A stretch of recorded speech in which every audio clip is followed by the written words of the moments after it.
الله أكبر الله أكبر الله أكبر. لا إله إلا الله. الله أكبر الله أكبر ولله الحمد. الله أكبر الله أكبر الله أكبر. لا إله إلا الله. الله أكبر الله أكبر ولله الحمد.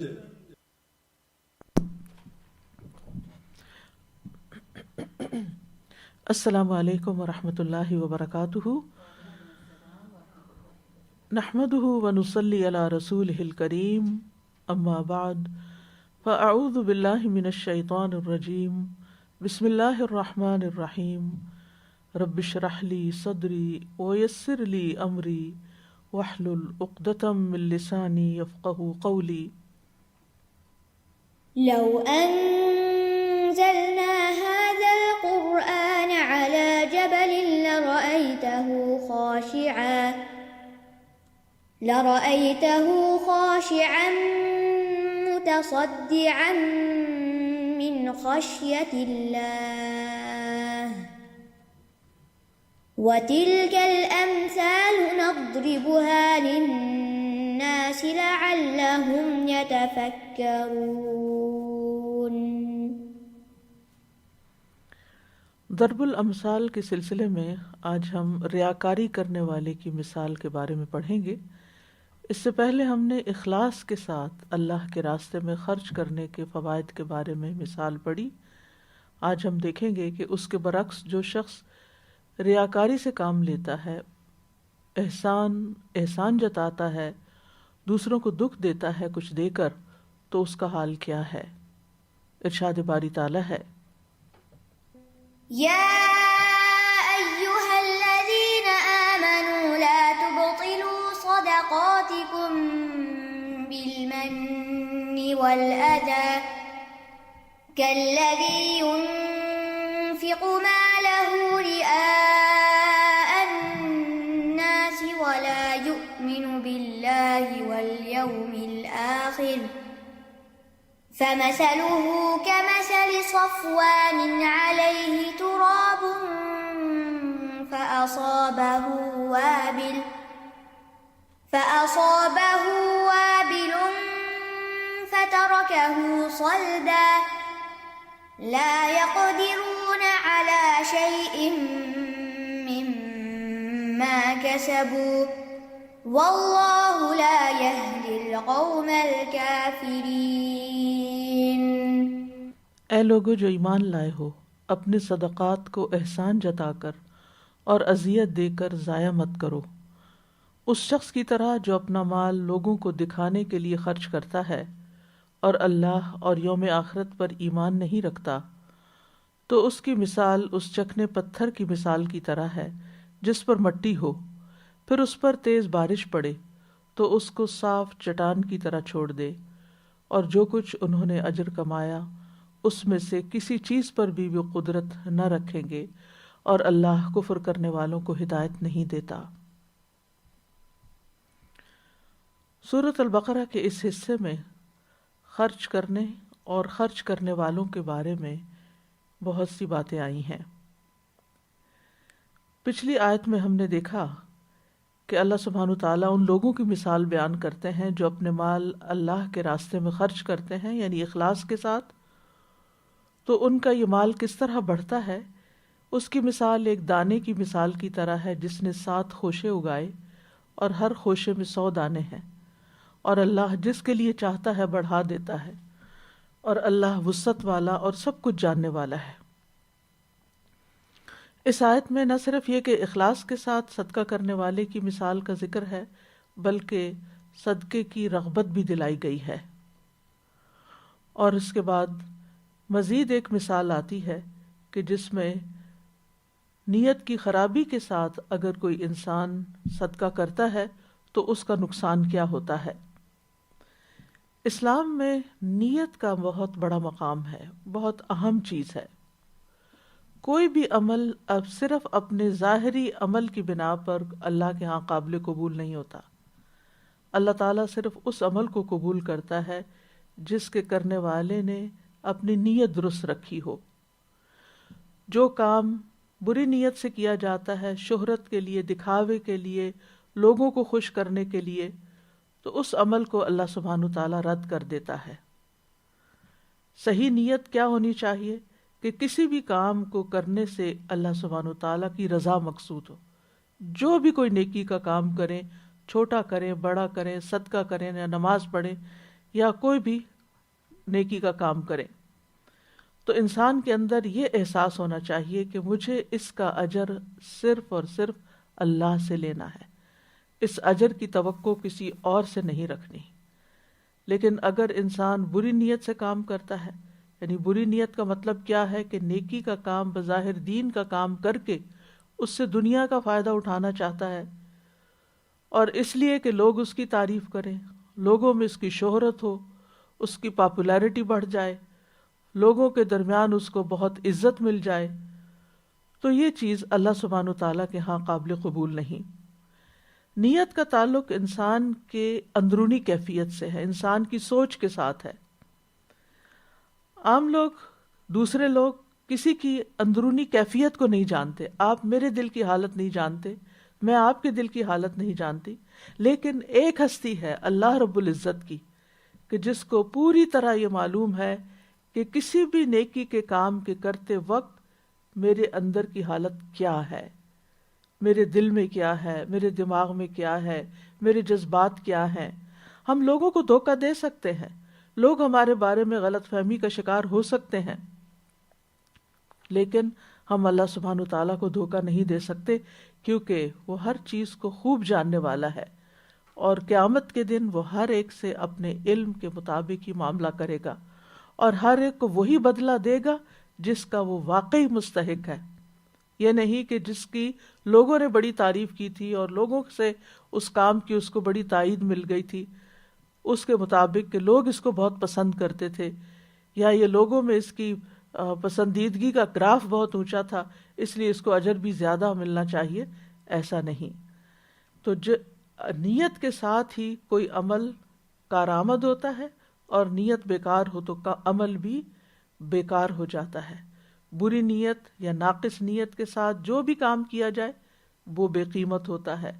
اس کی نظر اللہ سبحانہ تعالیٰ کے ہاں اس کی جو اہمیت ہے یا اس کی جو وقت ہے وہ اللہ کے ہاں کچھ بھی نہیں ہوتی.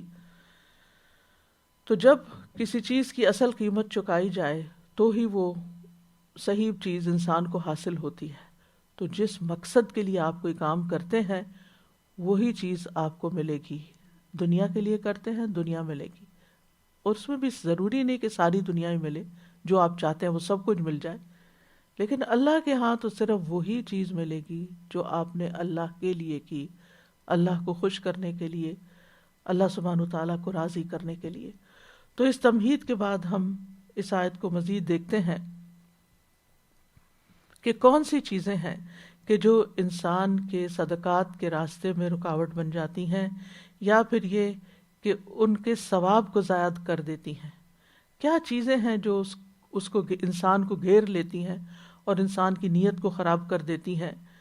تو ایسی چیزوں کی نفرت دلاتے ہوئے ان کی وضاحت کر دی گئی کہ انسان اس سے باز آ جائے. اسی لیے ہم دیکھتے ہیں کہ اللہ سبحانہ تعالیٰ نے پیچھے ایک آیت میں یوں فرمایا، الذین ينفقون اموالهم فی سبیل اللہ ثم لا یتبعون ما انفقوا منا ولا اذى لهم اجرهم عند ربهم ولا خوف علیہم ولا هم يحزنون قول معروف ومغفرۃ خیر من صدقۃ یتبعها اذى واللہ غنی حلیم. جو لوگ اپنے مال اللہ کے راستے میں خرچ کرتے ہیں، پھر انہوں نے جو خرچ کیا اس کے پیچھے نہ کسی طرح کا احسان جتاتے ہیں اور نہ کوئی تکلیف پہنچاتے ہیں، ان کا اجر ان کے رب کے پاس ہے. ان پہ نہ کوئی خوف ہوگا نہ وہ غمگین ہوں گے. اچھی بات اور معاف کر دینا اس صدقے سے بہتر ہے جس کے بعد کسی تکلیف کا پہنچانا ہو، اور اللہ بہت بے پرواہ اور بے حد بردبار ہے. تو ان آیات کے ایک تسلسل کے بعد، ایک سلسلے کے بعد اللہ سبحانہ تعالیٰ اس بارے میں بتاتے ہیں کہ خرچ کرنے کی دو حالتیں ہیں. ایک یہ کہ خرچ اللہ کے لیے کیا جائے، صدقہ اللہ کے لیے دیا جائے، اس کے بعد نہ احسان جتایا جائے نہ کسی کو تکلیف پہنچائی جائے. اور دوسری حالت کیا ہے کہ صدقہ دکھاوے کے لیے کیا جائے، دے کر احسان جتایا جائے اور پھر دوسروں کو تکلیف پہنچائی جائے. تو یاد رکھیے، احسان جتلانا اور تکلیف دینا صدقے کو باطل کر دیتا ہے، اور اس کے برعکس اخلاص جو ہے وہ صدقے کو ایک دانے کو بھی 700 دانوں تک بڑھا دیتا ہے. تو آیت کی وضاحت دیکھتے ہیں. فرمایا یا ایھا الذین آمنو، حرف ندا سے بات شروع ہو رہی ہے، ایمان والوں کو پکارا جا رہا ہے. اے ایمان والو، سنو، غور کرو، توجہ دو. اللہ کا جب حکم آئے تو اس کی سنی انسنی نہ کر دو، اس کو ایسے ہی اس سے نہ گزر جاؤ. اگر کسی اچھے کام کا حکم دیا جا رہا ہے، کسی خیر اور بھلائی کے کام کا، تو اسے کر گزرو. اور اگر کسی چیز سے روکا جا رہا ہے جو تمہارے حق میں نقصان دے تو اس سے رک جاؤ. تو یہاں پر روکا جا رہا ہے بنیادی طور پر ایمان والوں کو خطاب کر کے کہ لا تبطلوا صدقاتکم، اپنے صدقات کو باطل نہ کرو. باطل کا مطلب ہے فاسد. کہا جاتا ہے کہ یہ چیز فاسد ہے، یا کہا جاتا ہے یہ چیز باطل ہے. تو یہ فاسد اور باطل دونوں ایک ہی معنی میں ہے. تو ہر وہ کام، ہر وہ عمل جس کے نتیجے میں کوئی اثر مرتب نہ ہو یا کوئی نتیجہ نہ نکلے اس کا، وہ فاسد ہوتا ہے. یعنی آپ نے ایک کام کیا، مثلا کھانا بنایا اور اس کو جلا دیا، تو کسی کے بھی کام نہ آیا، کسی کا بھی پیٹ نہ بھرا، کوئی اس کو چکھ بھی نہ سکا. اور بہت دفعہ آپ ایسے تجربات سے گزرتے ہیں. یا آپ نے کوئی چیز بنائی، مثلا آپ نے کوئی گلاس میں کوئی چیز بھر کے رکھی اور اتنے میں گلاس آپ کے ہاتھ سے سلپ ہو گیا اور سب کچھ ٹوٹ پھوٹ کے سپل آؤٹ ہو گیا، ختم ہو گیا، تو اس سے آپ کو کوئی فائدہ نہ ہوا. تو باطل وہ عمل ہوتا ہے جس کا کوئی فائدہ مند نتیجہ نہ نکلے، یعنی جس سے کچھ حاصل نہ ہو، وہ بیکار ہو، فضول میں جائے.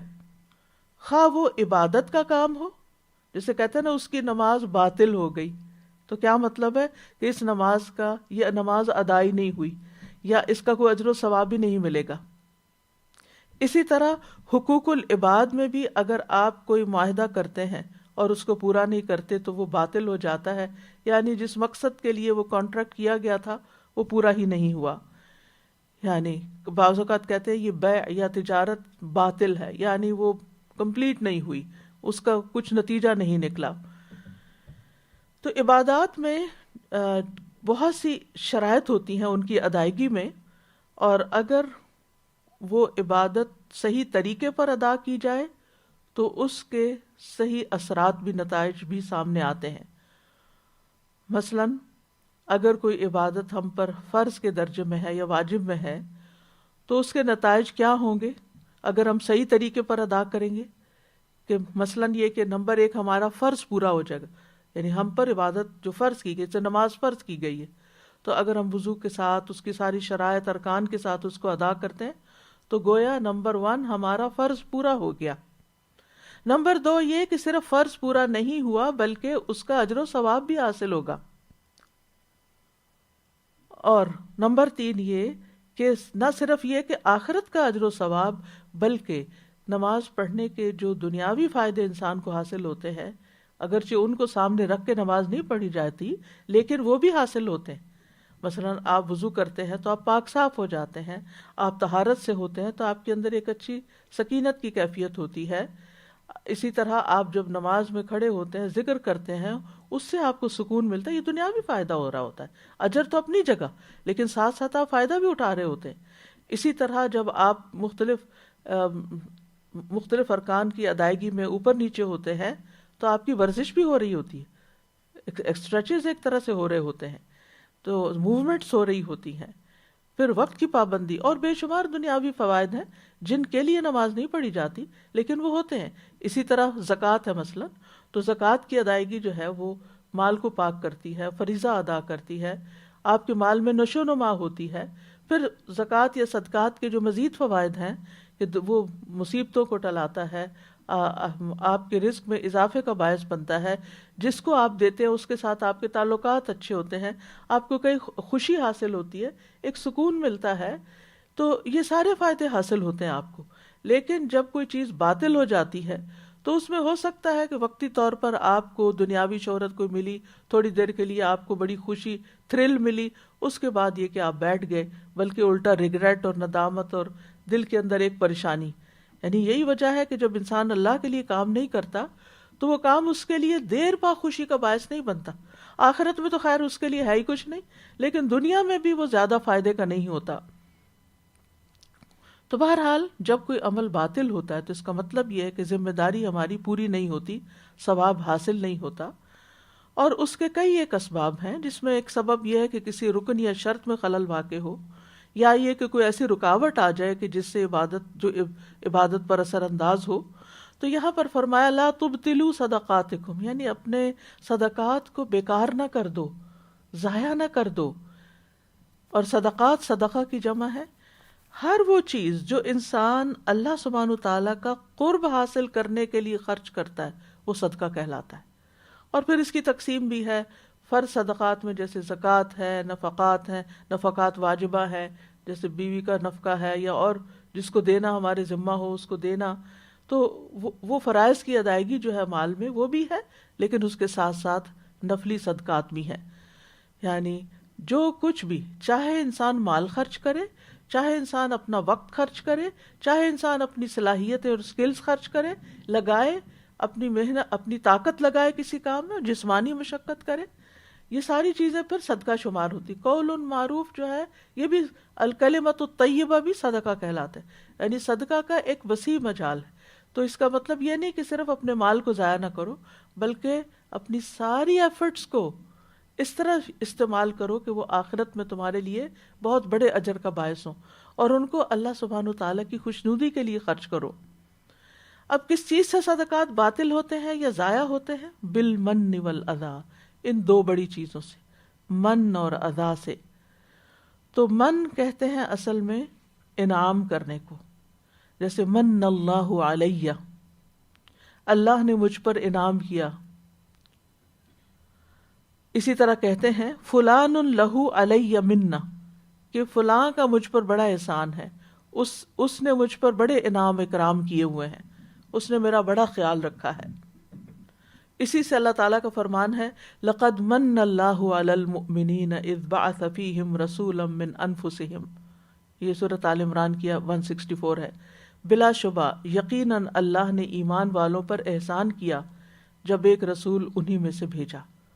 تو اس کو یہ احسان بطور انعام. اور اس کی مثال کیا ہے؟ ابن عباس کہتے ہیں کہ رسول اللہ صلی اللہ علیہ وسلم نے اپنے مرض وفات میں ایک پٹی سے اپنے سر کو باندھے ہوئے باہر تشریف لائے, منبر پر تشریف لائے, اللہ تعالیٰ کی حمد و ثنا کے بعد فرمایا اپنی جان اور مال کو مجھ پر, اپنی جان فزیکلی جان اور مال کو مجھ پر ابو بکر سے زیادہ اور کوئی خرچ کرنے والا نہیں. یعنی ان کے مجھ پر بہت انعام ہے. یعنی امن علیہ کا لفظ آتا ہے عربی میں, انہ لیس من الناس احد امن علیہ فی نفسہ و مالہ من ابی بکر ابن ابی قحافہ. یعنی ابو بکر نے میرے لیے, یعنی کہ خود بھی اپنا آپ بھی دیا, اپنا وقت بھی دیا, اپنی صلاحیتیں بھی دی, سپورٹ کیا, ساتھ دیا, ہجرت کے وقت ساتھ تھے, اور غار ثور میں آپ کے ساتھ تھے. بہت سے مواقع آتے ہیں کہ جب وہ آپ کے ساتھ ہوتے ہیں. اور اسی طرح یہ ہے کہ ہر موقع پر اپنا مال بھی خرچ کرتے ہیں. تو ان کے اس رویے کو آپ من کہتے ہیں کہ انہوں نے میرے ساتھ بہت احسان کیے. اسی سے اللہ سبحانہ تعالیٰ کا نام المنان بھی ہے. اس کا مطلب ہے انعام کرنے والا, عطا کرنے والا, بخشش عطا یعنی بخشنے والا, کچھ دینے والا. اسی طرح من کا دوسرا معنی بھی کیا جاتا ہے, اور اس کا معنی ہوتا ہے کم کرنا. اسی سے اللہ تعالیٰ کا فرمان ہے وَإِنَّ لَكَ لَأَجْرًا غَيْرَ مَمْنُونَ, اور بے شک آپ کے لیے یقیناً ایسا اجر ہے جو کم ہونے والا نہیں ہے, منقطع ہونے والا نہیں ہے. یعنی اس کو کاٹا نہیں جائے گا، ختم نہیں کیا جائے گا، وہ آپ کا سلسلہ صدقہ جاریہ ہمیشہ قیامت تک جاری رہے گا. آخری مسلمان تک بھی جو عمل کرے گا اس کا اجر نبی صلی اللہ علیہ وسلم کو ملے گا. اسی طرح موت کو بھی منون کہا جاتا ہے عربی زبان میں، کیونکہ وہ عمر کو کم کر دیتی ہے، زندگی کم کر دیتی ہے. تو اس آیت میں من سے مراد کمی کرنا ہے، یعنی اس احسان جتلانا نعمت کو کم کر دیتا ہے، اس کے اجر کو ختم کر دیتا ہے، بے مزہ کر دیتا ہے. یعنی مثلاً آپ کسی شخص پر کوئی احسان کرتے ہیں، صدقہ دیتے ہیں، مال دیتے ہیں، پھر آپ اس پر احسان بھی جتاتے ہیں، تو آپ کیا کرتے ہیں؟ کمی کرتے ہیں. یعنی جو آپ کو کرنا چاہیے تھا نا پورا، وہ آپ نے نہیں کیا. یعنی اس سے پتہ چلتا ہے کہ بغیر احسان جتلائے صدقہ کرنے کا معنی ہے کہ جس پر صدقہ کیا جائے اس پر احسان نہ جتایا جائے، اس کو اپنے احسان کی یاد دہانی نہ کرائی جائے، انعامات کو شمار کر کے نہ بتایا جائے، احسان کا اظہار نہ کیا جائے، کیونکہ اس کا نتیجہ بڑا خطرناک ہے، یہ انسان کے عمل کو ضائع کر دیتا ہے. یعنی ایک تو اس کام کا مزہ کم کر دیتا ہے، اس کا جو دنیاوی اثر ہونا تھا وہ بھی کم ہو جاتا، انسان کی عزت کم ہو جاتی ہے. اب دیکھیں کتنی کمیاں لاحق ہو جاتی ہیں، انسان کی اپنی عزت کم ہو جاتی ہے جب آپ کسی کو دے کے پھر احسان بھی جتانا شروع کر دیتے ہیں. دوسرا یہ کہ اس کے جو آپ کو وقتی دنیا کے فائدے ملنے تھے وہ بھی کم ہو جاتے ہیں. یعنی جس کو آپ نے دیا اس کے دل میں بجائے اس کے کہ آپ کی محبت عزت پیدا ہو، وہ الٹا آپ سے نفرت کرے گا. یعنی وہ آپ سے دور ہوگا کہ کس قسم کا یہ شخص ہے، مجبوری کے مارے شاید آپ سے کچھ لے لے، لیکن آپ کی عزت اس کے دل میں نہیں ہوگی. اور اسی طرح اجر تو آپ بعض اوقات پورے کا پورا ہی ضائع کر دیتے ہیں، یا اس مقدار کے مطابق جتنا آپ من سے کام لے رہے ہوتے ہیں. اس کا آپ دیکھیے کہ کبھی احسان جتانے کا یہ عمل صدقہ کرنے کے ساتھ ہی ہو جاتا ہے یا کبھی اس کے بعد ہوتا ہے. کبھی انسان جب کسی کو کچھ دے رہا ہوتا ہے نا تو کہتا ہے یہ لیں اس رمضان میں یہ آپ کے لیے کھجور ہے، یاد ہے میں پچھلے رمضان میں آپ کے لیے فلاں کھجور لائی تھی. تو یہ جو ذکر کرنا نا وہ پچھلے رمضان میں جو میں نے آپ کو دیا تھا نا یہ اسی قسم کا ہے. تو یہ اسی موقع پہ آپ نے اس کو احسان جتا دیا، یاد کرا دیا، یاد رکھو وہ میں پہلے بھی تمہیں دیتی رہی ہوں، بھولنا مت. تو یہ جو زبان سے یہ ایکسٹرا لفظ بول دینا ہے نا، یہ بھی احسان جتانے میں آ جاتا ہے، اور یہ اس عمل کو کم کر دیتا ہے، اس کا اثر یا اس کا اجر. اور کبھی بعد میں بھی ہوتا ہے، یعنی مدت بعد آپ کسی کو کوئی بات یاد کراتے ہیں، اور پھر یہ کہ جب کوئی لینے کے لیے آتا ہے، مثلا کوئی قرض مانگنے آتا ہے یا کوئی اپنی ضرورت پیش کرنے کے لیے آتا ہے کہ مجھے اس چیز کی ضرورت ہے، تو آپ کہتے ہیں یاد ہے فلاں فلاں موقع پر بھی تم آئے تھے اور پھر میں نے تمہارے ساتھ یہ کیا تھا، یاد ہے میں فلاں موقع پر تمہارے ساتھ فلاں جگہ گئی تھی اور وہاں سے تمہیں یہ خرید کر دیا تھا، یا یاد ہے فلاں وقت، یاد ہے فلاں وقت. یعنی پچھلی بھولی بسری باتیں بھی دوسرے کو یاد کرانا، اور وہ سننے والے کا دل چھوٹا ہو رہا ہوتا ہے، اور وہ چونکہ ضرورت مند ہوتا ہے اس لیے مسکین بول بھی نہیں سکتا کہ بھئی بس کرو، اتنی یادیں نہ یاد دلاؤ. یعنی یہ کوئی گڈ میموریز نہیں ہے کہ انسان کسی مصیبت یا مجبوری میں کسی کے پاس جائے. تو یہ ہے ایک چیز جو انسان کے صدقات کو ضائع کرتی ہے. دوسری چیز ہے الاذى. اذا جو ہے معروف چیز ہے، یعنی اذیت پہنچانا، یعنی جیسے کسی کو ڈانٹا جائے یا کسی کا مذاق اڑایا جائے یا کسی کو حقیر جانا جائے، یا یہ کہ دینے والا لوگوں کے سامنے اپنے صدقات کا ذکر کرے، اور خاص طور پر ان کے سامنے ذکر کر دے جا کے جن کے بارے میں یہ لینے والا قطعاً نہیں چاہتا کہ ان کو پتہ بھی چلے.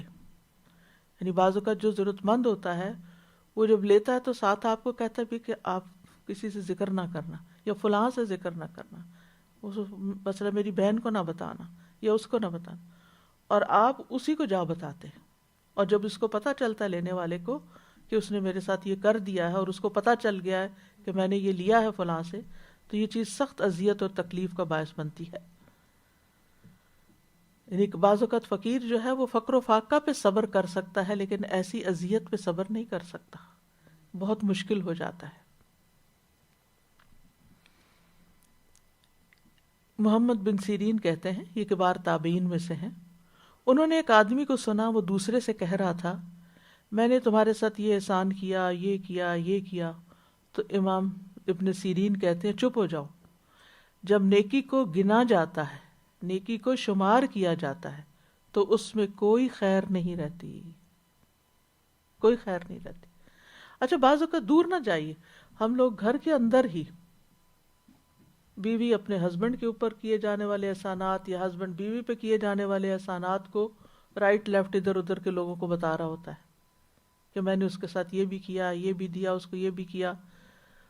اور بعض اوقات یہ ہوتا ہے کہ جب کسی کے ساتھ بہت احسان کیا اور اس کا کوئی برا رویہ سامنے آ جائے، دل دکھ جائے، تو پھر انسان کہتا ہے اب میرا دل دکھا ہوا تو میں نے نا اپنی بڑھاس کہیں نکالنی ہے، اور میں کسی کو انسان بتا دیتا ہے، کسی کو بہن سمجھ کے بتا دیتا ہے، کسی کو دوست سمجھ کے بتا دیتا ہے، کسی کو ماں سمجھ کے بتا دیتا ہے، لیکن بتا دیتا ہے کہ میرے ساتھ یہ ہوا ہے، کہ میں نے اس پہ یہ احسان کیا تو اس نے میرے ساتھ یہ کیا۔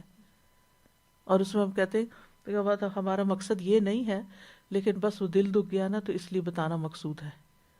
تو اس میں آپ دیکھیے کہ دل دکھتا ہے تو تبھی انسان کے منہ سے کچھ نکلتا ہے، ورنہ اگر دوسرا شخص آپ کا شکریہ ادا کرتا رہے تو آپ کو غذا ملتی رہتی ہے، یعنی کسی نہ کسی شکل میں احسان کی جزا ملتی رہتی ہے جب کوئی آپ کی تعریف کرتا رہتا ہے یا آپ کو ایکنالج کرتا رہتا ہے کہ تو پھر اس وقت آپ خوش رہتے ہیں، پھر آپ شاید اپنا صدقہ سنبھال بھی لیں۔ لیکن جو ہی کوئی اذیت آتی ہے تو انسان کے لیے بڑا مشکل ہو جاتا ہے اس کو سنبھالنا، اور اللہ سبحانہ وتعالیٰ بھی بعض کو بعض کے ذریعے آزماتا رہتا ہے۔ امام احمد بن حنبل کے پاس ان کے کچھ شاگرد آئے تو وہ اس سے پہلے ایک اور عالم کے پاس تھے، تو جب وہ ان کے پاس آئے تو کہنے لگے کہ آپ کہاں سے آ رہے ہو؟ تو انہوں نے بتایا کہ ہم فلاں کے پاس گئے تھے۔ تو امام احمد کہتے ہیں ماشاءاللہ بہت نیک انسان ہے وہ، آپ اس کے پاس جایا کرو، بہت نیک انسان ہے۔ تو وہ حیران ہو گئے، کہنے لگے وہ تو آپ کے بارے میں بہت غلط باتیں کرتے ہیں، آپ کو برا بھلا کہتے رہتے ہیں۔ تو امام احمد بن حنبل نے نہ ہاں کی نہ کی، پھر کہتے ہیں دوبارہ وہ تو بہت نیک آدمی ہے، تم اس کے پاس جاتے رہا کرو۔ پھر وہ شاگرد کہتے ہیں کہ نہیں، وہ آپ کو اچھا نہیں سمجھتے۔ تو کہتے ہیں اصل میں وہ میرے ذریعے آزمائے گئے ہیں، یعنی میں ان کے لیے آزمائش بن گیا ہوں۔ ایسا ہوتا ہے نا کہ بعض اوقات ایک شخص کنٹمپریریز جو ہوتے ہیں، معاصر جو ہوتے ہیں، ان میں سے ایک دوسرا بڑا ہوتا ہے، پھر کچھ عرصے کے بعد وہ جو چھوٹا ہوتا ہے وہ بڑے سے بھی آگے نکل جاتا ہے۔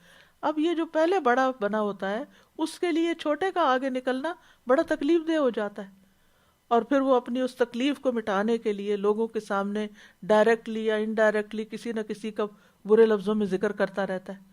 تو اس طرح کے ذکر بھی نہیں کرنے چاہیے، کیونکہ یہ بھی دراصل اصل بات یہ ہے کہ اللہ تعالیٰ ایسے ہی چھوڑ دے گا۔ احسب الناس ان یترکوا ان یقولوا آمنا وہم لا یفتنون، اور یفتنون سے مراد یہ کسی دشمن یا مخالف ہی کی تکلیف یا اذیت نہیں ہوتی کہ وہ آپ کے دین کے راستے میں رکاوٹ ڈال رہا ہے تو آپ آزمائے جا رہے ہیں۔ نہیں، جب انسان ایمان لا کر کوئی نیکی کا کام کرتا ہے تو ان چھوٹی چھوٹی چیزوں سے، انسانوں سے بھی بعض اوقات انسان کا امتحان ہو رہا ہوتا ہے، یعنی اللہ تعالیٰ ایسے ہی چھوڑ دے گا کہ انسان نیکیاں کر رہا ہے اور اس کا امتحان ہی نہیں ہوا، اور اچھے حالات میں، اچھے ماحول میں وہ گرو کر رہا ہے، اور جو ہی ایک ہوا کا جھٹکا جھونکا ایسا آتا ہے کہ جو یخ ہوتا ہے اور اس کی کھیتی پیلی ہونے والی ہوتی ہے، تو وہ امتحان ضرور ہوتا ہے انسان کا کہ اس نے اصل میں کس نیت سے کام کیا تھا، کیونکہ جو وہ اندر چھپی ہوئی نیچے والی خرابیاں ہوتی ہیں نا وہ جھٹکے سے ہی باہر آتی ہیں، وہ عام بعض اوقات دبی رہتی ہیں، یعنی بعض بیماریاں ہوتی ہیں نا وہ انسان کے اندر دبی بھی ہوتی ہیں، پتہ نہیں چلتا۔ کئی دفعہ ایسا ہوتا ہے کہ کسی انسان کے اندر کینسر پل رہا ہوتا ہے، اس کو نہیں پتا ہوتا کہ یکایک اس کے سر کو درد شروع ہو جاتی ہے یا کہیں اور درد شروع ہو جاتی ہے، اور جب اس کو انویسٹیگیٹ کیا جاتا ہے تو وہ ایک بڑی بلا کے تک انسان پہنچ جاتا ہے کہ اچھا اصل مسئلہ تو یہ تھا جو بیچ میں نکل رہا تھا، یعنی جس نے یہ ٹریگر کیا کسی ظاہری بیماری کو۔ تو یہ جو ہمارے منہ پہ باتیں آ جاتی ہیں یا ہمارے رویوں سے احسان جھلکنے لگتا ہے، یہ اصل میں کسی اندر ہماری خرابی کی نشاندہی کر رہا ہوتا ہے کہ ہم نے یہ کام اصل میں اللہ کی رضا کے لیے نہیں کیا۔ امام شافعی کی طرف سے کچھ اشعار ذکر کیے جاتے ہیں. وہ کہتے ہیں منن الرجال علی قلوب اشد من وقع الاسنتی فاختر لنفسک حظها واصبر فان الصبر جنۃ. لوگوں کا احسان جتلانا دلوں پر نیزوں سے بھی زیادہ سنگین ہوتا ہے. یعنی کسی کو نیزہ مارا جائے تو اس کی درد اتنی شاید نہ ہو جتنا کسی کا احسان کا تیر لگنے سے ہوتا ہے, احسان جتانے کے تیر سے ہوتا ہے. تو اپنے نفس کے لیے اس کے نصیبے کو اختیار کر اور صبر کر, کیونکہ صبر ایک ڈھال ہے. یعنی صبر سے ہی کام لے کے بچ سکتے ہو, اور وہ جو آ رہے ہیں نا تیر, ان سے صبر کے ساتھ ہی بچ سکتے ہو, ورنہ تمہارے منہ سے بھی کچھ نکل گیا تو سب کیا دھرا ضائع ہو جائے گا. اب یہ جو ضائع کرنے والے لوگ ہیں, ان کی مثال کس کی طرح؟ کالذی ينفق مالہ رئاء الناس, اس شخص کی طرح ہے جو اپنا مال ریاکاری کے لوگوں کو دکھانے کے لیے خرچ کرتا ہے. اور جو لوگوں کو دکھانے کے لیے کوئی کام کرتا ہے تو اس کا عمل برباد ہو جاتا ہے. جیسے ابتدا میں نے ذکر کیا تھا کہ اگر نیت درست نہ ہو تو انسان کا عمل برباد ہو جاتا ہے. تو جو من و اذا سے کام لیتا ہے وہ ریاکار ہی کی طرح ہے, وہ ریاکاری کرنے والے ہی کی طرح ہے. اور ریاکاری جو ہے سب کو معلوم ہے, رأى یرائی سے ہے ریاءن. عربی میں رأى یرائی, ایک ہوتا ہے نا رأى یرا, وہ نہیں, رأى یرائی ریاءن اس کا مصدر ہے. یعنی کسی نیک کام کو اس لیے کرنا کہ لوگ دیکھ لیں, اس کی تعریف کریں. ولا یؤمن باللہ والیوم الآخر, اور وہ اللہ اور یوم آخرت پر ایمان ہی نہیں رکھتا. یعنی ریاکار دراصل اللہ پر اور آخرت کے دن پر پوری طرح ایمان نہیں رکھتا. اسی لیے وہ لوگوں کو دکھانے کے لیے, لوگوں کو خوش کرنے کے لیے اپنے عمل کا انسٹنٹ ریوارڈ چاہ رہا ہوتا ہے لوگوں سے ہی, دنیا میں ہی. اللہ کے ہاں اس کو اجر و ثواب پانے کی کوئی امید نہیں ہوتی, یا وہ امید ہی نہیں رکھتا, یا اس کا خیال بھی نہیں گزرتا اس کو, اور اس کی نیت میں ہی نہیں ہوتا کہ میں جو دے رہا ہوں اس کا اجر مجھے اللہ سے چاہیے. تو ایسے شخص کی مثال, ریاکار کی مثال کس طرح ہے؟ فَمَثَلُهُ كَمَثَلِ صَفْوَانٍ عَلَيْهِ تُرَابٌ, اس کی مثال ایک چٹان کی مثال کی طرح ہے, چکنے پتھر کی مثال کی طرح ہے جس پر مٹی پڑی ہوئی ہو. صفوان جو ہے, صفوانت ان کی جمع ہے, اور صفوان صفا سے ہے, صاف صفا, یعنی بہت بڑا پتھر جو چکنا بھی ہو, یعنی اوپر سے ملائم پتھر ہوتے ہیں نا, ملائم اور چکنا پتھر جو ہے اس کو صفوان کہتے. بالکل صاف پلین, جیسے گرینائٹ ہوتی ہے یا سنگ مرمر یا اسی طرح کی جو پتھر ہوتے ہیں نا بہت چمکدار چکنے سے. تو مطلب یہ ہے کہ یہ پتھر صاف ستھرا ہوتا ہے اور یہ دوسرے پتھروں کی نسبت بظاہر نرم بھی لگتا ہے. تو ایسے پتھر کے اوپر اگر تھوڑی سی بھی, مثلاً آپ دیکھیں کہ اگر آپ نے گھر میں سنگ مرمر لگا رکھا ہے نا, کیا بولتے ہیں اس کو انگریزی میں, جو ماربل, اگر آپ نے ماربل کا فرش لگا رکھا ہے نا, تو جن لوگوں نے کبھی ماربل لگوایا ہو, یہاں تو اتنا رواج نہیں لیکن پاکستان میں اکثر ماربل لگواتے ہیں, تو اس میں کیا ہوتا ہے کہ تھوڑی سی بھی گرد اس میں بہت جلدی نظر آنے لگتی, تھوڑا سا بھی نشان, یعنی اس کی مینٹیننس بڑی مشکل ہوتی ہے. تو اس کے اوپر وہ جو گرد ہوتی ہے یا غبار ہوتا ہے وہ فوراً نمایاں ہو جاتا ہے. ٹھیک ہے, تو اس پتھر کی مثال دی گئی, نہیں صرف کسی بھی پتھر کی مثال نہیں دی گئی, یا کسی پہاڑ کی مثال نہیں دی گئی, چکنے پتھر کی مثال دی گئی ہے.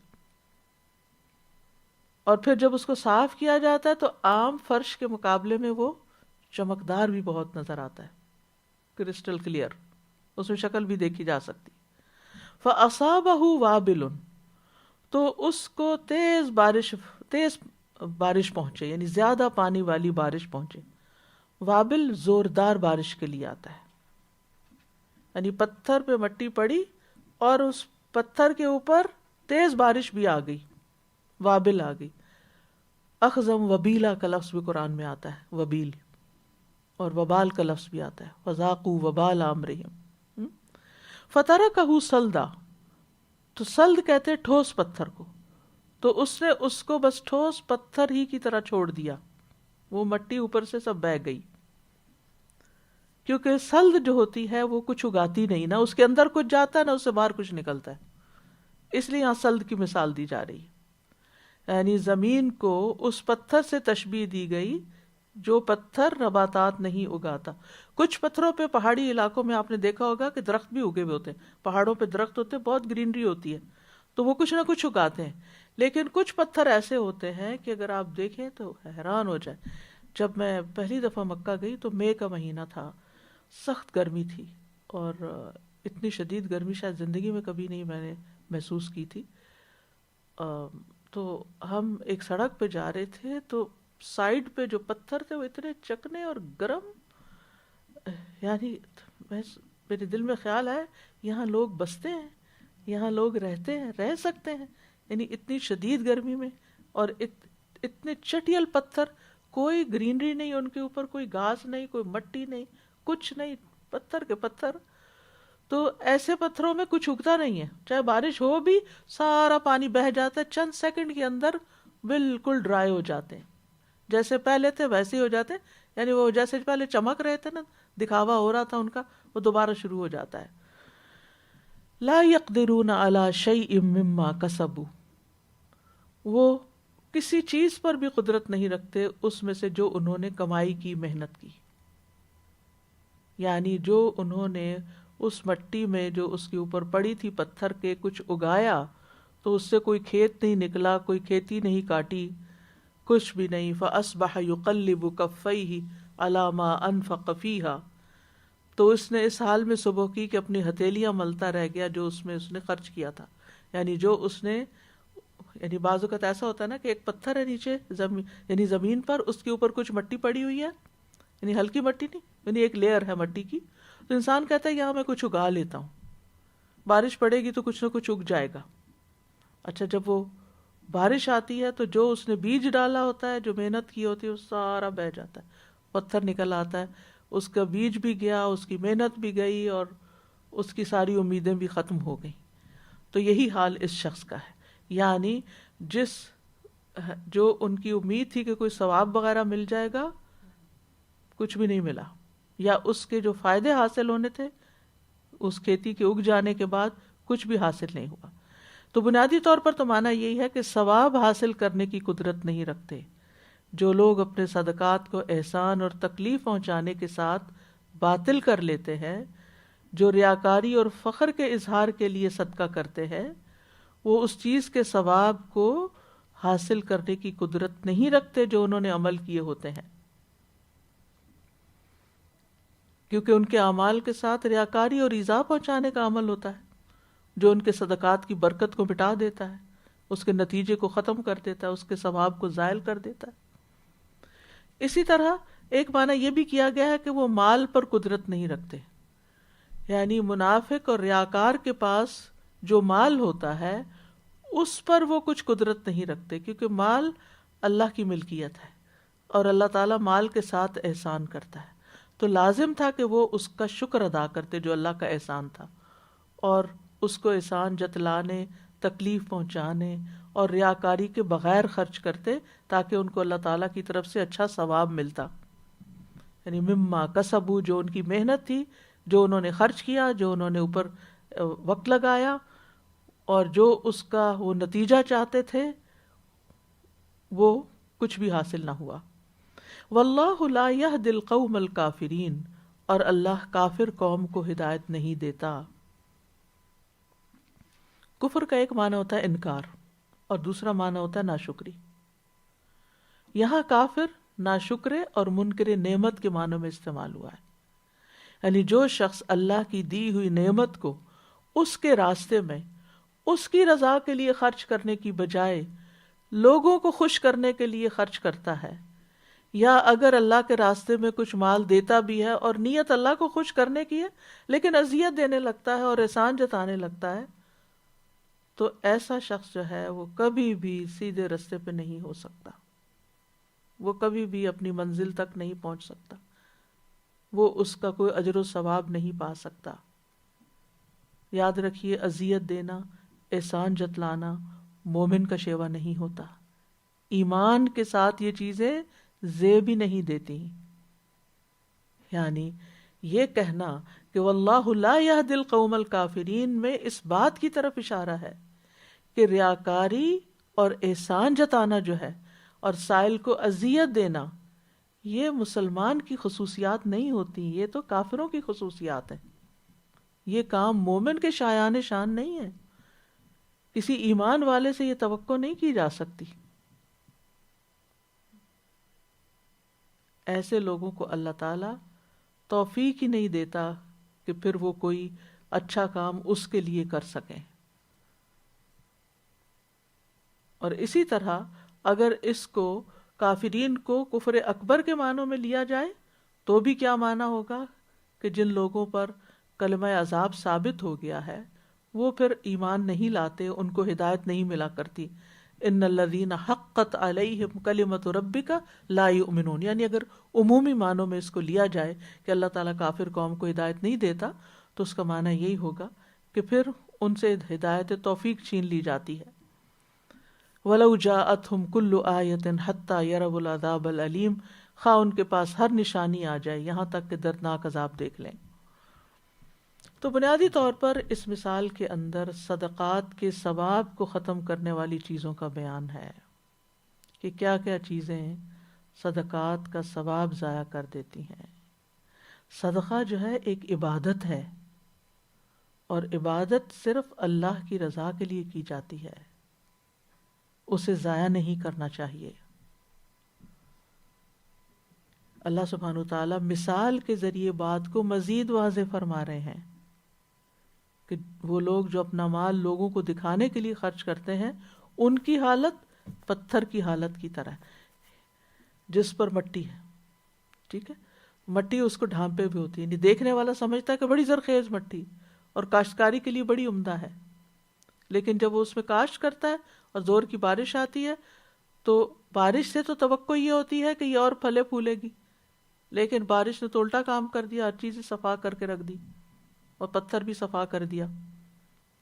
تو اسی طرح یہ سارے امور انسان کی کوششوں کی صفائی کر دیتے ہیں، اس کو کسی نتیجے تک نہیں پہنچنے دیتے۔ اس میں آپ دیکھیے کہ چکنے پتھر پر پڑی ہوئی مٹی جو ہے یہ وہ وقتی خیرات اور صدقات ہیں جو وقتی طور پر نظر آتے ہیں، ٹھیک ہے، اور احسان جتانا اور اذیت پہنچانا جو ہے یہ وہ اس بارش کی طرح جو آ کے اس کو بہا کے لے جاتے ہیں ان صدقات کو، ٹھیک ہے۔ مٹی جو ہے اس کے اندر ایک قبولیت کا مقام ہوتا ہے نا، یعنی چیزوں کو قبول کرتی ہے، پانی جذب کر لیتی ہے، بیج لے لیتی ہے، پھر اس کے بعد اگاتی ہے، یعنی اس کے بہت سارے کام ہوتے ہیں۔ لیکن اگر مٹی ہی بہہ جائے تو پھر ہاتھ میں کیا آئے گا؟ یعنی مٹی کیا ہے؟ وہ صدقات ہیں جو وقتی طور پر پڑے پتھر کے اوپر یا صدقات دیے تو وقتی ایک شان و شوکت ہو گئی، خیر کی امید لگ گئی، احسان ریاکاری اور یہ ساری چیزیں آئیں، سارا کچھ لے گئی، اب کچھ بھی ہاتھ میں نہ آیا۔ یعنی جو نتائج، یعنی مٹی کتنی خوبصورت، کتنی بہترین فائدہ مند چیز ہے کہ جس سے بہت کچھ حاصل ہو سکتا تھا، یعنی ان صدقات سے بہت فائدے ہوتے، اللہ کی رضا حاصل ہوتی، فرائض ادا ہوتے، آخرت کے میں اجر درجات بلند ہوتے، دنیا کی وبائیں دور ہوتی، لیکن یہاں تو مٹی ہی چلی گئی ساری۔ جب مٹی ہی چلی گئی تو اس کے ساتھ اس کے سارے فائدے بھی رخصت ہو گئے، کچھ ہاتھ میں نہ آیا۔ اور پھر یہ ہے کہ اصل میں یہ پتھر جو ہے نا، چکنا پتھر، یہ مٹی کے نیچے تھا پہلے، ٹھیک ہے، اور اس کے اوپر کی مٹی سے یہ خیال آنے لگا یا یہ محسوس ہونے لگا کہ اس میں سے کچھ نکل آئے گا، یہ نہیں پتا تھا اندر نیت خراب ہے، یعنی وہ پتھر جو ہے وہ اندر سے وہ منافق یا اس ریاکار کا دل ہے یا اس کی شخصیت ہے جو عیاں ہو گئی، جو سامنے آ گئی۔ تو اس صورت میں اس کو کچھ بھی حاصل نہ ہوتا. اگر وہ اخلاص کے ساتھ کرتا تو ایک بیج 700 دانے بنتا, ایک دانہ 700 دانے بنتا, جیسے کہ پچھلی مثال میں کل ہم نے پڑھا. تو اخلاص جب نہیں ہوتا تو ایسی صورت میں پھر کوئی فائدہ حاصل نہیں ہوتا. نیت اصل بیج ہے. جب نیت ہی درست نہ ہو تو بیج بھی درست نہیں ہوتا. جب بیج درست نہیں ہوتا تو پھر اس سے نکلتا بھی کچھ نہیں. اصل میں پتھر اور مٹی کی مثال دی بھی اس لیے گئی کہ جو پہاڑی یا پتھریلے علاقے ہوتے ہیں ان میں جو کاشتکاری کی جاتی ہے، یا جو اونچے علاقے، کل کی انشاءاللہ مثال سے مزید بات واضح ہوگی، جو بلند مقامات ہوتے ہیں وہ میدانی مٹی سے زیادہ بہترین مٹی ہوتی ہے، وہ زیادہ بہترین گرینری لاتی ہے. کیونکہ جو میدانی علاقوں میں بارش پڑتی ہے نا تو اس سے کیا ہوتا ہے، کیچڑ ہو جاتا ہے، زمین کے اندر پانی چلا جاتا ہے، بعض اوقات جڑوں میں بیٹھ جاتا ہے. جب وہ جڑوں میں پانی بیٹھتا ہے تو اس سے جو پھل نکلتا ہے وہ اتنا میٹھا نہیں ہوتا.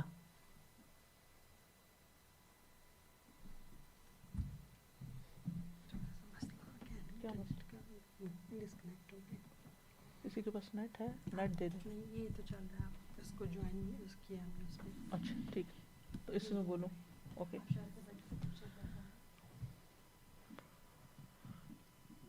تو اس سے آپ دیکھیے کہ ہم کہاں تھے.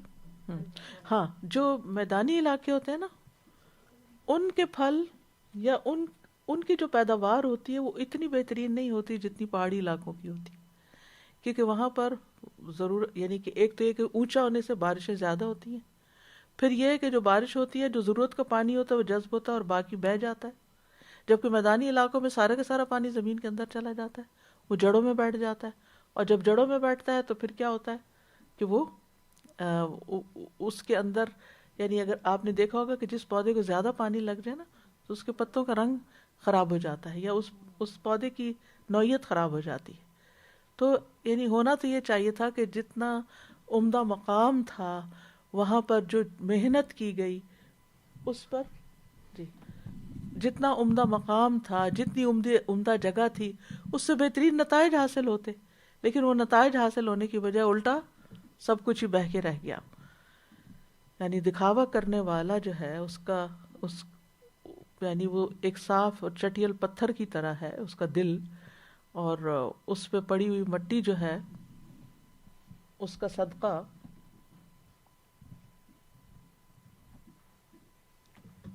وہ سب کا سب ہر چیز ہی چلی گئی.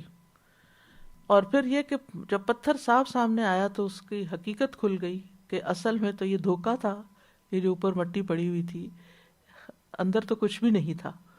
کیونکہ عموماً کیا ہوتا ہے کہ جو ریاکاری کرتا ہے نا وہی من اور عذاب ہی کرتا ہے، کیونکہ اس کو انسٹنٹ فائدے چاہیے ہوتے ہیں نا، کہ میں نے کوئی کام کیا لوگ میری تعریف کریں. لوگ تعریف کرنے کے بجائے اگر وہ کوئی یعنی تنقید شروع کر دیتے ہیں، یعنی کہ کیا دیا یا یہ تھوڑا دیا، تو آپ دیکھیں کہ پھر اس کے بعد ری ایکشن کیا ہوتا ہے. مثلاً ایک شخص کسی فقیر کو کچھ دیتا ہے اور وہ دکھاوے کی نظر سے دیتا ہے کہ میرے ساتھ، مثلاً آپ گاڑی میں بیٹھے ہوئے ہیں، کسی فقیر نے آ کے گاڑی کا دروازہ کھٹکھٹایا، آپ سے 2-4 لوگ اور بھی بیٹھے ہیں، آپ ایک نوٹ نکالتے ہیں اور دیتے ہیں، تو پھر کیا ہوتا ہے کہ وہ جو فقیر ہے وہ کہتا ہے میں نے یہ نہیں لینا. تو اب آپ کی بےزتی ہو گئی نا، وہ پیچھے گاڑی میں جو بیٹھے ہوئے لوگ تھے جن کو آپ دکھاوا کر رہے تھے ان کے سامنے آپ کی بےزتی ہو گئی. اب بجائے اس کے کہ آپ سلام علیکم کرتے کہ اچھا بھائی یہی ہے فی الحال، آپ فقیر پہ برسنا شروع کر دیتے ہیں، اذیت والی باتیں سنانا شروع کر دیتے ہیں. تو یہ 3 چیزیں اکٹھی کیوں کی گئی؟ کیونکہ یہ اوپر نیچے ہوتی ہیں، ساتھ ساتھ ہوتی ہیں.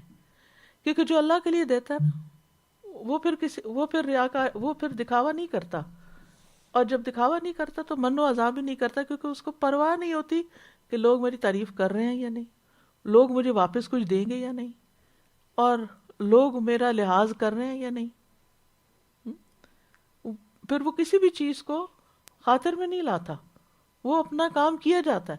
جس نے تکلیف دی ہوتی ہے آئندہ بھی اگر وہ ضرورت مند ہے تو وہ دوبارہ بھی دیتا ہے.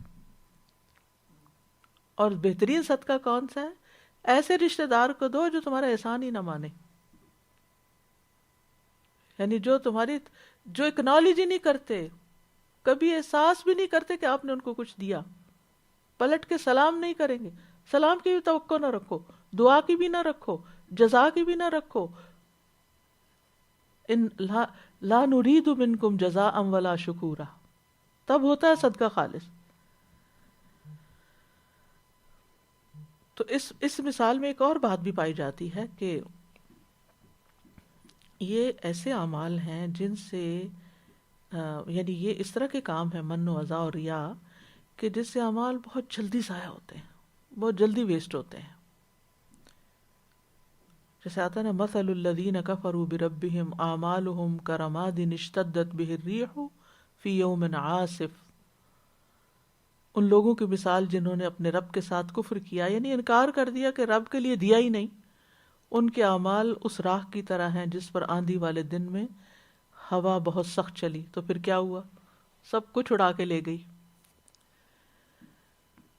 اسی طرح اس مثال سے یہ بات بھی پتہ چلتی ہے کہ جس طرح دیگر عبادات کے کرنے کے لیے کچھ شرائط ہیں، اسی طرح صدقے کی بھی شرائط ہے. جیسے نماز کی 2 شرائط ہیں، ایک شرط ہے وضو اور طہارت، اور دوسری ہے کہ نماز میں کسی سے باتیں نہیں کرنی، کھانے پینے سے پرہیز کرنا ہے. اگر کوئی وضو ہی نہ کرے تو نماز ہی نہیں ہوگی. وضو کے بعد نماز شروع کی لیکن 1 رکعت کے بعد بول دیا بیچ میں تو پھر کیا ہوگا، نماز ضائع ہو جائے گی. اسی طرح صدقات کی بھی 2 شرائط ہیں. ایک یہ ہے کہ اخلاص کے ساتھ نیت کرے، اس کے بغیر صدقہ نہیں ہوتا، اور دوسرا یہ ہے کہ پھر من و اذا سے پرہیز کرے، بیچ میں کوئی بول نہ بول دے. یعنی صدقہ اس وقت تک ہی محفوظ رہے گا جب دینے کے بعد کسی کو اذیت نہ دی اور احسان نہ جتایا. تو احسان جتلانا چاہے زبان سے ہو چاہے عمل سے ہو، دونوں طرح ہی برا ہے. احسان جتانے میں یہ چیز بھی شامل ہے کہ انسان کسی کو آر دلائے، اور وہ صدقہ وغیرہ ایک طرف دے دیا، کر دیا سب کچھ، اب یہ بندے آپ کے صدقے نے اس کا منہ بند کیا ہوا نا، اب آپ چھوٹی بڑی باتوں پہ اس پہ تانے دے رہے ہیں. اس کو کیوں دے رہے ہیں؟ کیونکہ آپ کو ایک اتھارٹی ملی ہوئی ہے کہ آپ اس پہ خرچ کرتے، تو ساتھ آپ باتیں بنانا شروع کر دیتے. تو یہ اس میں یہ آر دلانا بھی من میں شامل ہوتا ہے. پھر احسان جتانے میں یہ بھی شامل ہے کہ خود کو دوسرے سے برتر سمجھا جائے کہ میں اس سے بہتر ہوں کیونکہ میں نے اس کو دیا ہے، اور پھر وہ جو دیا ہے اس کے عوض کچھ مطالبہ رکھے، دل میں دعا کی طلب رکھے. جب کسی کو دے اور وہ شکریہ ادا کرنے، نہیں بس دعا ہی کافی ہے. یہ کہنا دعا ہی کافی ہے کا کیا مطلب؟ یعنی دعا دو، آپ دعا دیں بس ہی. بھائی دعا اس وقت کہہ رہے ہیں آپ کسی کو کرنے کے لیے جب آپ کسی پر احسان کر چکے. پھر اسی طرح یہ ہے کہ برتر سمجھنا کیا ہے کہ دوسرے شخص کے عیب تلاش کرنا شروع کر دینا کہ اچھا یہ کرتا کیا ہے. میں اس پہ جب سرچ کر رہی تھی تو ایک ویڈیو کلپ میں نے دیکھا کہ ایک شخص گاڑی چلا رہا ہے، اس کے ساتھ اس کا بچہ بیٹھا ہوا ہے، اور وہ کہتا ہے کہ بابا مجھے بھوک لگی ہے. تو بابا کہتا ہے کہ میرے پاس پیسے نہیں ہیں. پھر وہ تھوڑی دیر بعد بچہ کہتا ہے کہ مجھے بھوک لگی ہے. بہرحال وہ کسی گروسری شاپ کے پاس جا کے گاڑی روکتا ہے اور جا کے تو 1-2 چیزیں لیتا ہے. جب وہ دینے لگتا ہے تو اس کی قیمت شاید 10 ریال بنتی ہے اور اس کے پاس صرف 8 ریال ہوتے ہیں. تو وہ جو کاؤنٹر پہ بندہ ہے اس کے ساتھ جھگڑا کہ اچھا 2 ریال چھوڑ دو، وہ نہیں چھوڑتا. تو اتنے میں ایک تیسرا بندہ آ جاتا ہے اور وہ کہتا ہے کہ چھوڑو تو کوئی بات نہیں، میں تمہارا بل پے کر دیتا ہوں. بل پے کرتا ہے. بل پے کرنے کے بعد واپس گاڑی میں بچہ اور باپ آتے ہیں، خوشی خوشی بچہ کچھ کھانے لگتا ہے اور گاڑی ڈرائیو کرنے لگتا ہے. تو جو دینے والا ہے وہ گاڑی لے کے اس کے پیچھے پیچھے جاتا ہے، پیچھے پیچھے جاتا ہے. جو لینے والا ہے وہ جا کے گھر کے سامنے گاڑی روکتا ہے، اندر جاتا ہے، وہاں ایک مریض فقیر بندہ پڑا ہوتا ہے، اس کو جا کے کچھ پیسے دیتا ہے، جو وہ بل پے کرنے والے نے کچھ مزید بھی پیسے دے دیے کہ بھائی یہ پھر ضرورت کے لیے رکھ لینا. وہ پیسے اپنی جیب سے نکال کے اس فقیر کو دے کے باہر نکلتا ہے. تو وہ گاڑی لے کے باہر کھڑا ہوتا ہے اور اس سے لڑائی شروع کر دیتا ہے کہ تمہارا یہ گھر بھی ہے اور تم سب کچھ رکھتے ہو اور پھر تم اپنے آپ کو فقیر ظاہر کرتے ہو. تو بعض اوقات یہ ہوتا ہے کہ ہم دے کے دوسرے پہ نظر رکھ لیتے ہیں. اچھا اب اس کے پاس کیا ہے، اس نے کیا رکھا ہوا ہے، یہ کس کو کیا دے رہا ہے، کہاں جا رہا ہے، کہاں آ رہا ہے، یہ پہنا ہوا کیا ہے اس نے، یعنی اتباع کرنا اس کا. تو دینے کے بعد پیچھا نہ کرو کسی کا، کہ وہ اب آپ نے جو دینا تھا دے دیا، آپ نے کسی کو زکوٰۃ دینی تھی دے دی، صدقہ دینا تھا دے دیا. اب یہ نہ دیکھو کہ وہ کیا خرید رہا ہے، پھر جا کے دیکھ اچھا انہوں تو ٹی وی رکھا ہوا ہے، ان پہ زکوٰۃ لگتی ہے کہ نہیں لگتی. اکثر لوگ جو ہیں وہ اس طرح کی باتیں پھر پوچھنے لگتے ہیں، یا پھر جا کے ان کو کہتے ہیں آپ کو کیا زکوٰۃ لگے، آپ نے تو ٹی وی رکھا ہوا ہے. پتہ نہیں کون بول رہا ہے ابھی، دیر سے جا رہی ہے نا.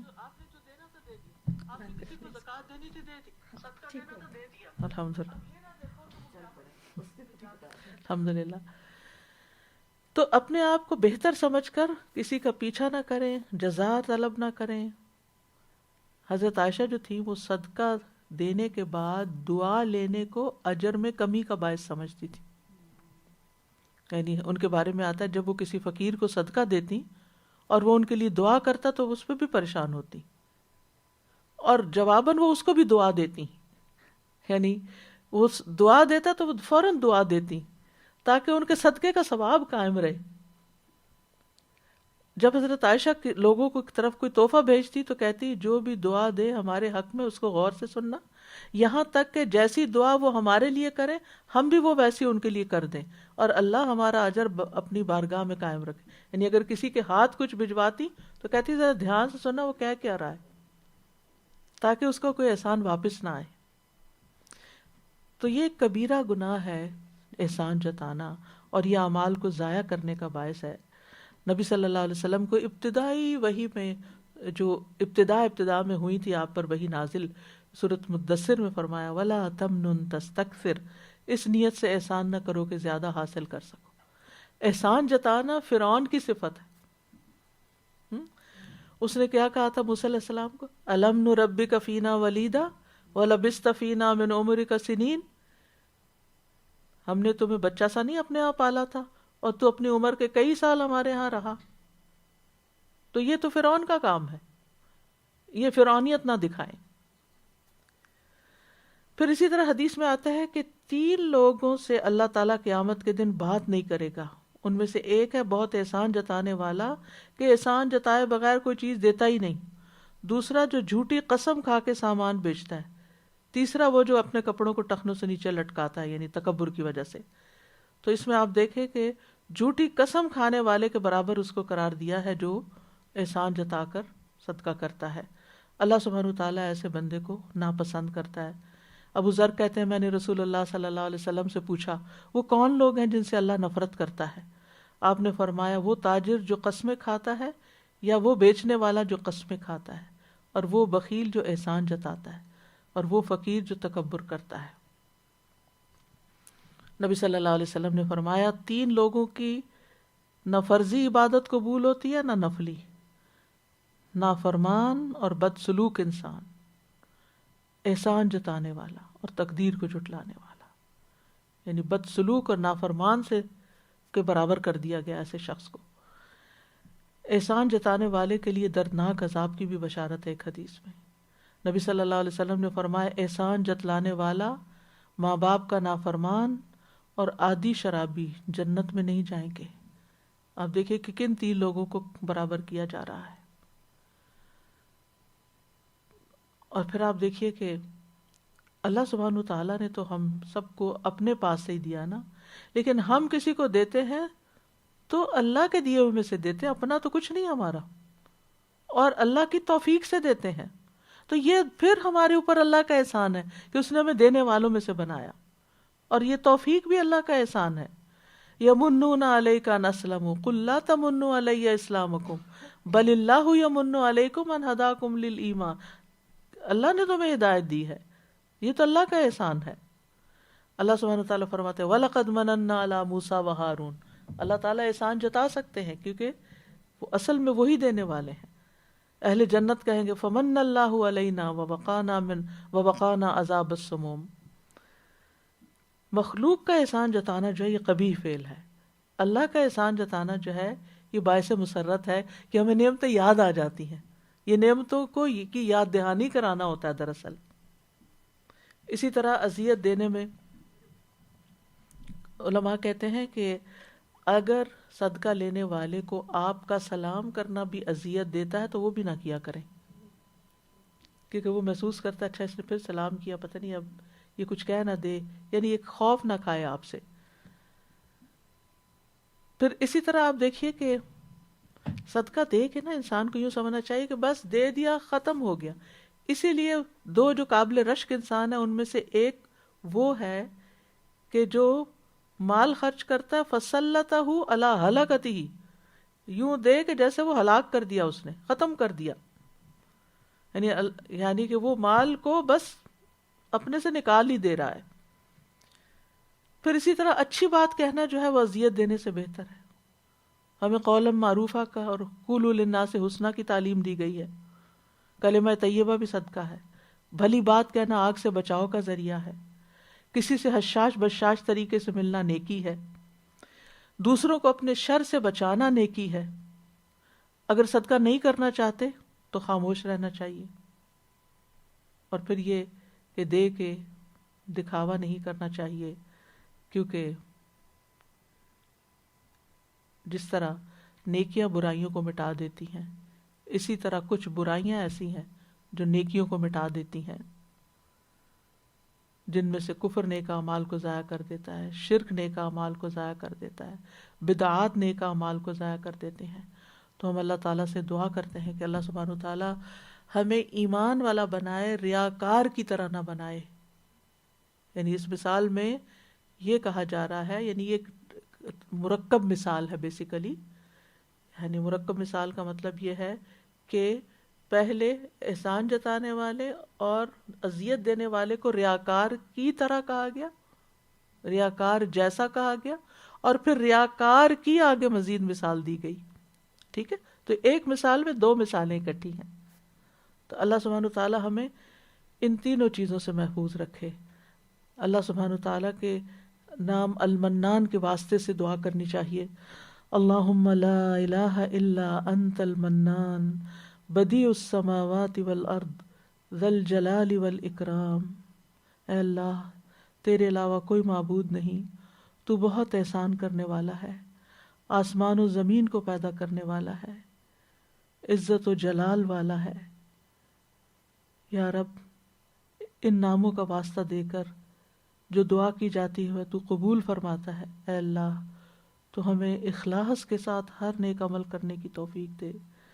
عبادت کا کوئی بھی جو کام ہو ہم خالص تیری رضا کے لیے کریں. ہم لوگوں پر احسان جتانے والے نہ ہوں، دکھ دینے والے نہ ہوں. یا رب تو ہمیں ہر طرح کی ریاکاری اور دکھاوے سے محفوظ رکھنا. اللہم انی اسألک علما نافعا ورزقا طیبا وعملا متقبلا. اے اللہ، میں تجھ سے فائدہ دینے والے علم، پاکیزہ رزق اور قبول ہونے والے عمل کا سوال کرتا ہوں. یا رب، ہمیں علم نافع عطا فرما، یہ علم ہمارے عمل کا حصہ بن جائے اور اخلاص کے ساتھ اسے آگے پہنچانے کی توفیق دے، اور ہمیں ریاکاری سے محفوظ رکھ. اللہم انی اعوذ بک من العجز والکسل والجبن والبخل والحرم والقسوة والغفلة والعیلة والذلة والمسکنة، واعوذ بک من الفقر والکفر والفسوق والشقاق والنفاق والسمعة والریاء، واعوذ بک من السمم والبکم والجنون والجذام والبرص وسیء الاسقام. اللہم انی اعوذ بک من منکرات الاخلاق والاعمال والاہواء. اے اللہ، میں تجھ سے برے اخلاق، برے اعمال اور بری خواہشات سے پناہ مانگتا ہوں. اللہم انی اعوذ بک ان اشرک بک وانا اعلم واستغفرک لما لا اعلم. یا اللہ، ہر شرک اکبر اور شرک اصغر سے ہمیں محفوظ رکھنا. اے اللہ، میں تیری پناہ چاہتا ہوں اس بات سے کہ میں جان بوجھ کر تیرے ساتھ کسی کو شریک کروں، اور جو میں نہیں جانتا اس کے لیے بھی تجھ سے مغفرت کا طالب ہوں. یا رب العالمین، اگر میں نے کسی بھی انسان کو برا بھلا کہا ہے، کسی پہ لعنت کی ہے، کسی کو کوئی سزا دی ہے، تو اسے اس کے لیے رحمت، پاکیزگی اور قرب کا ذریعہ بنا دے کہ وہ قیامت کے دن تیرے قریب ہو. ربنا تقبل منا انک انت السمیع العلیم وتب علينا إنك أنت التواب الرحيم وصلى الله تعالى على خير خلقه محمد وعلى آله وأصحابه وأهل بيته أجمعين برحمتك يا أرحم الراحمين. سبحانك اللهم وبحمدك أشهد أن لا إله إلا أنت أستغفرك وأتوب إليك. اللهم صل على محمد وعلى آل محمد كما صليت على إبراهيم وعلى آل إبراهيم إنك حميد مجيد. اللهم بارك على محمد وعلى آل محمد كما باركت على إبراهيم وعلى آل إبراهيم إنك حميد مجيد.